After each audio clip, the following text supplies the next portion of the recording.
So, yung Oscar ko na nag-iisa dito, yun, nakita nyo na.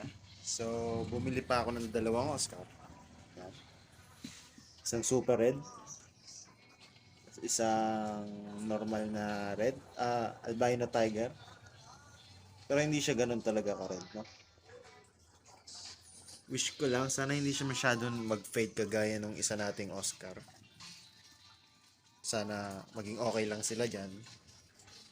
Kasi medyo maliit sila. Sana hindi sila mabuli. Yun lang naman yung wish natin. Gaganda. Ang cute nila tingnan magkakasama. Kasi mukhang kuya siya or um, tatay, ganun. Ang cute ng Oscar. Ang cute ng mga bagong Oscar. Actually, mas maganda sila tingnan sa personal eh. Oh, promise, mas maganda sila tingnan sa personal. Pasensya na nga pala sa dumi ng aquarium. Maglilinis pa lang sana ako eh. Ganda. Sana hindi sila mabuli kasi ah, gabi na at tayo magpapahinga. May pasok bukas. Sana maging okay lang sila.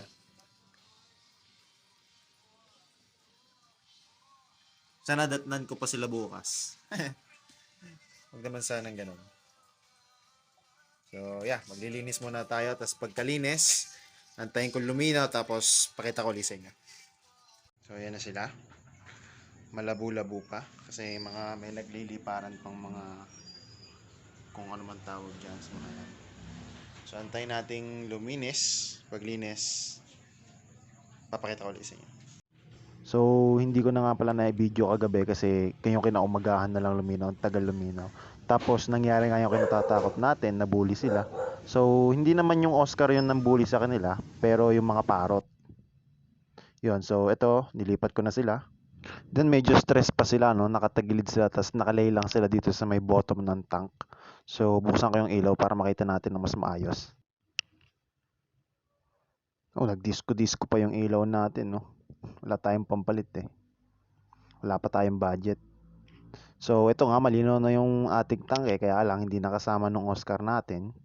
Kasi nga nabubuli ng parot. So, yan. Antay-antay natin silang lumaki-laki para hindi na sila mabuli. So, yon, palalakihin muna natin bago natin ibalik dun sa tanke. Kasi sayang naman, di ba, kung hindi natin sila mapagsasama-sama.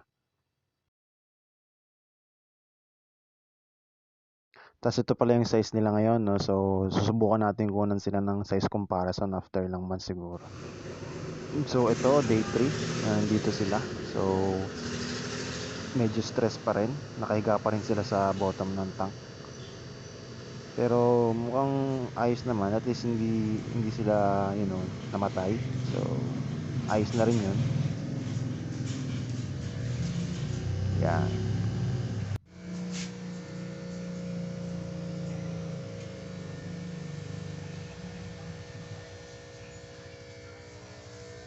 Pang-apat na araw na nila to. Parang mas okay na nga sila ngayon. Mas naglalangoy na sila, hindi gaya kahapon. Kasi kahapon talagang nakahiga lang sila dun sa bottom ng tank. Tapos medyo tagilid na nga rin. Yung mas okay sila ngayon. Tapos ngayon tuwing lumalapit ako yan, gaya niyan. So lumalapit sila kasi alam nilang pakakainin ko sila. So nakakapag-form na agad tayo ng bond. Tapos minadali ko nga lang pala yung pag-setup nito. Pero okay naman yung tubig niya kasi galing naman dito sa taas yung tubig. Tapos yung air pump na nilagay natin ay gamit na yan sa baba sa may pet shop natin sa baba. So totally talagang gagamit na lang tong tangke. Tapos yung ilaw, mabilisan lang na ilaw yan. Mabilisang setup. Tapos yung kanyang pansaksak, so ito. So 12 di ko natanda. Ayun, AC/DC 12 volts A1 1A. So ito, hindi siya talagang rekta, parang kino-convert pa niya yung kuryente para sakto lang siya sa ilaw na to. So para hindi siya short circuit at pumutok, no. Yan. So try natin.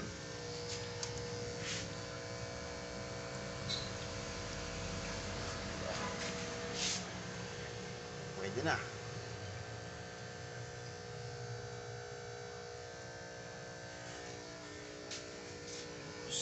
Ito yung nagdi-disco-discong ilaw. Yan. So, medyo nasira yung plano natin na sana magkasama sila. Pero hindi naman kasalanan ng Oscar natin, kasalanan ng mga parot na to. So, tinuka nila yung maliliit nating Oscar. Natakot sila, so nagtatago lang sila doon. Kaya kailangan natin nilipat. So, palalaki-lakihin muna natin sila. Tapos pag nasa size na parang kayang-kaya na talaga nilang ipagtanggol yung sarili nila mula sa mga parang manok na to. So, yun. Tsaka natin sila ilalagay uli dito. Tapos, sana mas maganda na at hindi na sila mag-away ulit.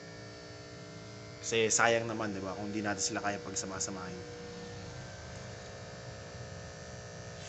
So, yun lang. Napakagandang setup natin.